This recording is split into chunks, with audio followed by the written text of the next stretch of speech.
तो एक मीटियोराइट जो होता है वो अचानक से आसमान से जमीन की तरफ नीचे गिरता है। वो पृथ्वी के साथ आकर टकराने वाला होता है, लेकिन जो साइंटिस्ट होते हैं वो इस बात का अनुमान लगाते हैं कि ये पृथ्वी के साथ टकराने से पहले ही हमारी जो फोर्स फील्ड है उस फोर्स फील्ड के साथ टकराकर वहीं पर टुकड़े टुकड़े हो जाएगा और उसका इंपैक्ट जो है अर्थ के ऊपर इतना बुरी तरह से बिल्कुल भी नहीं पड़ेगा। इसी वजह से किसी को यहाँ पर इस मीटियोराइट की ज्यादा परवाह नहीं होती, लेकिन सभी लोगों को ये नहीं पता होता कि इस मीटियोराइट के नीचे गिरने के बाद बहुत कुछ बदल जाएगा। तो मीटियोराइट वैसे ही वहां पर जैसे साइंटिस्ट ने अनुमान लगाया था वो वहां पर फोर्स फील्ड के साथ टकराता है और उसके टुकड़े टुकड़े हो जाते हैं। लेकिन वो जो टुकड़े होते हैं अब वो टुकड़े वो तो अर्थ के ऊपर आकर गिरने वाले हैं और उनमें से एक टुकड़ा जो होता है वो सिटी के बीचों बीच आकर गिरता है और बाकी के टुकड़े जो होते हैं पूरी अर्थ के ऊपर जगह जगह के ऊपर जाकर गिरते हैं। लेकिन उस दिन के बाद से यहाँ पर दुनिया में बहुत सारी चीजें बदलना शुरू हो गई। बहुत सारी ऐसी चीजें शुरू हो गई जो आपने पहले कभी सोची भी नहीं होंगी। इंसानों को लगता है कि मीटियोराइट के गिरने के साथ ये सब कुछ शुरू हुआ, लेकिन इंसानों को ये नहीं पता था कि ये सब कुछ तो शुरुआत से यहाँ पर था, यानी कि इसकी शुरुआत वहां पर से हुई थी जब यहाँ पर कुछ भी नहीं था।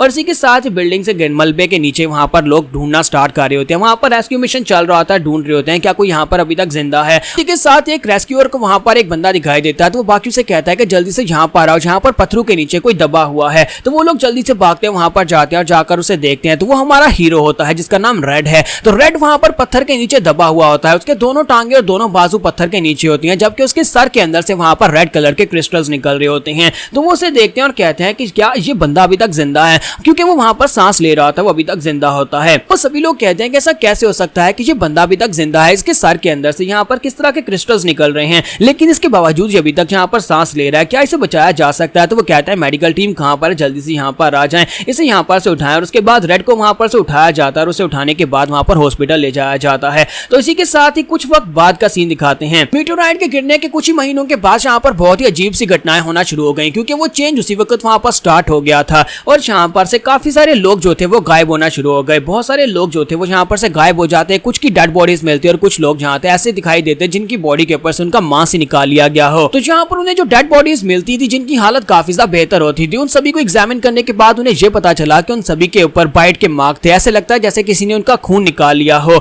तो इसी के साथ ही अब यहाँ पर एक मिशन चल रहा था, वो सभी लोग बड़ी मुश्किल के साथ एक बंदे को वहां पर हंट डाउन करने के लिए आते हैं। उन्हें वो सीरियल किलर मिल जाता है, उन्हें पता चलता है कि उसका बेस कहां पर है और वो यहाँ पर लोगों को हंट कर रहा है। और इसी के साथ ही आर्मी वहां पर उसके ऊपर शूट कर रही होती है, वो सभी लोग वहां पर उसके ऊपर गोलियां चला रही होती है और कहते हैं कि हमारी प्रायोरिटी यहाँ पर इंसानों को बचाना है, यहाँ पर कुछ हॉस्टेजेस हैं उन सभी को बचाना है और साथ ही इस मॉन्स्टर को यहाँ पर पकड़ना है। और इसी के साथ ही उसके ऊपर गोलियां चला रहे होते हैं, लेकिन उसके ऊपर किसी भी गोली का कोई भी असर नहीं हो रहा था। तो उनके सामने जो मॉन्स्टर होता है वो एक वैम्पायर होता है और आपको पता है कि वैम्पायर्स के पास रीजनरेशन एबिलिटी होती है और वो यहाँ पर मर नहीं सकते। सोल्जर्स कहते हैं कि सर ये बिल्कुल भी काम नहीं कर रहा, लगता है कि हमें पीछे हटना होगा। तो उनका कैप्टन उनसे कहता है ऐसा कैसे हो सकता है, हमने यहाँ पर अपनी सारी की सारी मैगजीन्स को खाली कर दिया लेकिन इसके ऊपर कोई भी असर क्यों नहीं हो रहा। और इसी के साथ ही वो मॉन्स्टर जिसका नाम गोस्ट होता है वो आगे बढ़ता है और कहता है कि देखो तो जरा यहाँ पर मेरे पास और खाना आया है। और वो बड़ी तेजी के साथ आगे बढ़ता है, वो अपनी ब्लड की पावर को यूज करता है, अपनी ब्लड के साथ ही वहां पर ब्लेड बनाता है और सभी लोगों के ऊपर अटैक करता है। उसका ब्लड यहाँ पर ब्लेड की तरह काम कर रहा था और सभी के सभी सोल्जर्स जो होते हैं उसके साथ हिट होने के बाद वहीं पर ग्राउंड के ऊपर गिर जाते हैं। वो कहते हैं कि हाय जो मॉन्स्टर आया कहां से है। उन सभी को अभी तक यहाँ पर रियलिटी के बारे में नहीं पता था कि ये मॉन्स्टर जो थे ये पहले से यहाँ पर थे, लेकिन उस मीटियोराइट के गिरने के बाद सभी लोगों के सेल्स जो है एक्टिवेट हो चुके हैं।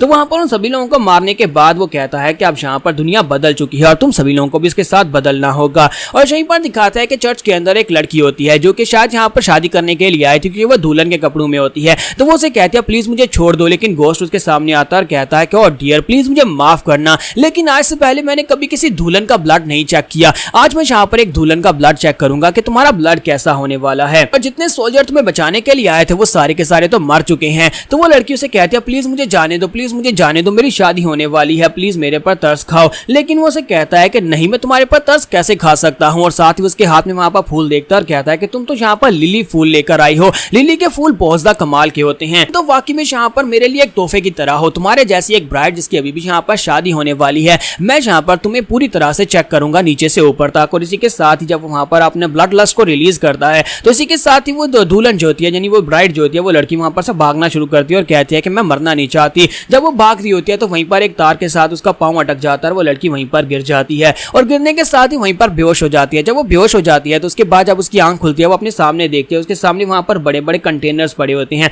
और उन बड़े बड़े कंटेनर्स के अंदर वहां पर बहुत सारी लड़कियां और बहुत सारे मॉन्स्टर्स होते हैं। तो ये देखकर वो बहुत ज्यादा हैरान होती है और कहती है कि यहाँ पर क्या हो रहा है। तो गोस्ट उसे कहता है क्या तुम्हें ये पसंद आए, है ना ये बहुत ज्यादा खूबसूरत सीन, ये सारी की सारी वो लड़कियां जो मुझे बहुत ज्यादा पसंद आई थी और इन सभी को मैं यहाँ पर अपने जैसा बनाना चाहता था, लेकिन इनमें से कोई भी यहाँ पर मेरे जैसी नहीं बन पाई। तो मैंने इन सभी लोगों को यहाँ पर स्टोर कर लिया ताकि मैं धीरे धीरे इन सभी लोगों के ब्लड को टेस्ट कर सकूं और अब यहाँ पर तुम ही इसी कलेक्शन का हिस्सा बनने वाली हो। तो वो बेचारी ब्राइड जो थी वहीं पर रोना शुरू कर देती है और कहती है प्लीज प्लीज मुझे छोड़ दो, लेकिन गोस्ट उसे कहता है कि मैं तुम्हें कैसे छोड़ सकता हूँ। तुम यहाँ पर मेरी तरफ इस तरह से घूर कर क्यों देख रही हो? तुम्हें ऐसा क्यों लगता है कि मैं यहाँ पर कोई मॉन्स्टर हूँ? मैं कोई मॉन्स्टर नहीं हूँ, मैं बहुत ही अच्छा इंसान हूँ, मैं यहाँ पर बहुत ही अच्छा हूँ। जब देखो यहाँ पर मैं तुम्हारे साथ क्या करता हूँ। इसी के साथ ही वो आगे बढ़ता जाकर उसे पकड़ता और उसे कहता है मैं तो बस यहाँ पर खून पीता हूँ और वो भी फ्रेश, जितना फ्रेश होगा उतना ज्यादा मेरे लिए ज्यादा अच्छा होगा। तो ब्राइड उसे कहती है प्लीज मुझे मारना मत। तो वो कहता है अच्छा ठीक है मैं यहाँ पर तुम्हें मारता नहीं हूँ, तुम्हारा ब्लड मुझे काफी ज्यादा टेस्टी लग रहा है, तो मैं यहाँ पर ट्राई करूंगा कि तुम मेरे जैसी बन जाओ। अगर तुम मेरे जैसी बन गई तो तुम जिंदा रह पाओगी,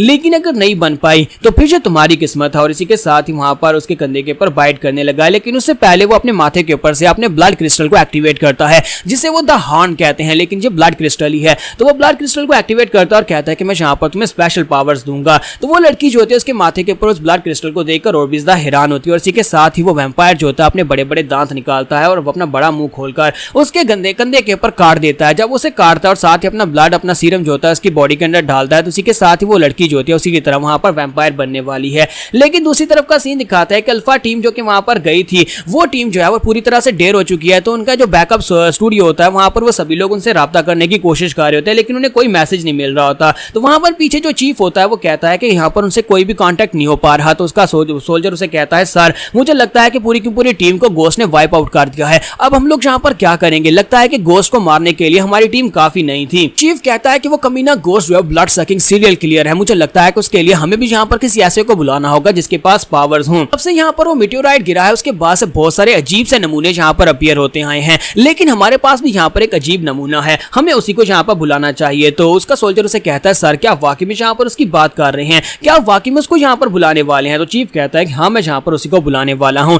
यहाँ पर वैसे भी कुछ बुरा नहीं होगा, हमें पता है कि मिशन को अच्छे से हैंडल कर सकता है। सोल्जर उसे कहता है कि सर क्यों ना हम लोग यहाँ पर शैडो टीम को भेज दें, शैडो टीम वहां पर जाकर इस मिशन को हैंडल कर सकती है, उस बंदे से तो वही अच्छी है। तो चीफ उसे कहता है नहीं मुझे नहीं लगता कि शैडो टीम वहां पर जाकर कुछ कर पाएगी, क्योंकि वहां पर सुपर पावर्स वाला एक विलन है और सुपर पावर वाले विलन के खिलाफ यहाँ पर सुपर पावर वाले हीरो को भेजना चाहिए। चीफ उसे कहता है कि मुझे पता है कि वो काफी ज्यादा गुस्से वाला और ज्यादातर हमारी बात नहीं मानता, लेकिन जब भी कभी यहाँ पर ऐसी बात आती है कि किसी जगह के पर मॉन्स्टर्स लड़कियों को मार रहे होते हैं, उस वक्त उस लड़के को अगर हम लोग यहाँ पर मिशन दे तो वो मिशन को पूरा करता है। और इसी के साथ ही वो कहता है कि रेड को कॉल करो, और इसी के साथ ही रेड को कॉल की जाती है। तो रेड उस सिटी के बाहर अपनी छतरी लेकर पहुंच जाता है। तो इसी के साथ ही हमारा रेड जो होता है अपने हाथ में सिगरेट की डब्बी पकड़कर उसमें से सिगरेट स्टाइल के साथ निकालता है, मुंह में डालता है और कहता है ब्लड सैक क्या तुम रेडी हो? तो उसके साथ उसकी एक पार्टनर भी होती है जिसका नाम एल्डा होता है, तो वो ऊपर बैठी होती है और उसे कहती है कि हाँ मैं रेडी हूँ, चलो फिर यहाँ पर कुछ धमाल करते हैं। और यहाँ पर हम लोग अपनी एपिसोड 01 का एंड करेंगे। नेक्स्ट एपिसोड में देखेंगे कि हमारा रेड यहाँ पर अब इसको कैसे रोकने वाला है, इस वैम्पायर घोस्ट को कैसे रोकने वाला है। तो एपिसोड की एक्सप्लेनेशन अच्छी लगी हो तो कमेंट करके जरूर बताइएगा और वीडियो को लाइक करना मत भूलिएगा। Thank you.